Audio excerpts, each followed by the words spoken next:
News 10ಗೆ ಸ್ವಾಗತ. ನಾನು ಅಖಿಲ ಅಗರಿ.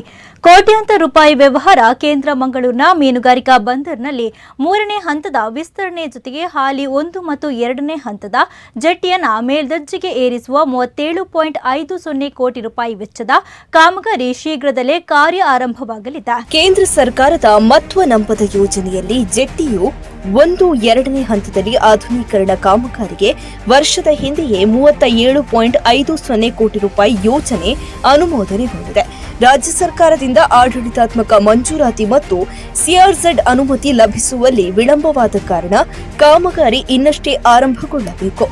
ಸುಮಾರು 300 ಮೀಟರ್ನಷ್ಟು ಇರುವ ಈಗಿನ ಹಳೆ ಜೆಟ್ಟಿಯ ಕೆಲವು ಭಾಗ ಅಲ್ಲಲ್ಲಿ ಕುಸಿಯುತ್ತಿದೆ. ಇದರ ಮರು ನಿರ್ಮಾಣವೇ ಈ ಯೋಜನೆಯ ಮುಖ್ಯ ಆದ್ಯತೆ. ಉಳಿದಂತೆ ಕುಡಿಯುವ ನೀರಿನ ಬೃಹತ್ ಟ್ಯಾಂಕ್, ಮೊದಲ ಹಾಗೂ 2ನೇ ಜೆಟ್ಟಿಯಲ್ಲಿ ಹರಾಜು ಕೇಂದ್ರದ ಮರು ನಿರ್ಮಾಣ, ಮೀನುಗಾರಿಕೆ ಇಲಾಖೆಯ ಕಚೇರಿ ಕಟ್ಟಡ, ಶೌಚಾಲಯ, ಪ್ರವೇಶ ದ್ವಾರ ಅಭಿವೃದ್ಧಿ, ವಿದ್ಯುದೀಕರಣ, ಸಿಸಿಟಿವಿ, ಸೋಲಾರ್, ಲೈಟಿಂಗ್, ಚರಂಡಿ, ಒಳಚರಂಡಿ ವ್ಯವಸ್ಥೆ, ದುರಸ್ತಿ ಸಹಿತ ವಿವಿಧ ಅಭಿವೃದ್ಧಿ ಯೋಜನೆ ಕೈಗೆತ್ತಿಕೊಳ್ಳಲಾಗುತ್ತದೆ. ದಕ್ಕಿಯ 3ನೇ ಹಂತದ ವಿಸ್ತರಣೆಯಡಿ 49.50 ಕೋಟಿ ರೂಪಾಯಿಗಳ ಉಳಿಕೆ ಕಾಮಗಾರಿ ಹಾಗೂ 1 ಹಾಗೂ 2ನೇ ದಕ್ಕೆ 37.50 ಕೋಟಿ ರೂಪಾಯಿಗಳಲ್ಲಿ ಆಧುನೀಕರಣ ಕಾಮಗಾರಿ ಮುಂದಿನ ತಿಂಗಳುಗಳಲ್ಲಿ ಹಂತ ಹಂತವಾಗಿ ಆರಂಭವಾಗಲಿದೆ.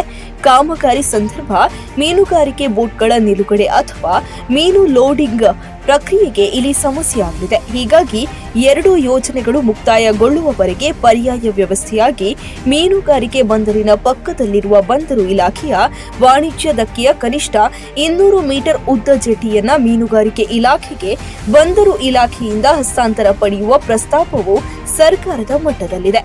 ಮೊದಲ ಹಂತದ ಜೆಟ್ಟಿ ನಿರ್ಮಾಣ 1986ರಲ್ಲಿ ಆರಂಭಗೊಂಡು 1991ರಲ್ಲಿ ಪೂರ್ಣಗೊಂಡಿತ್ತು.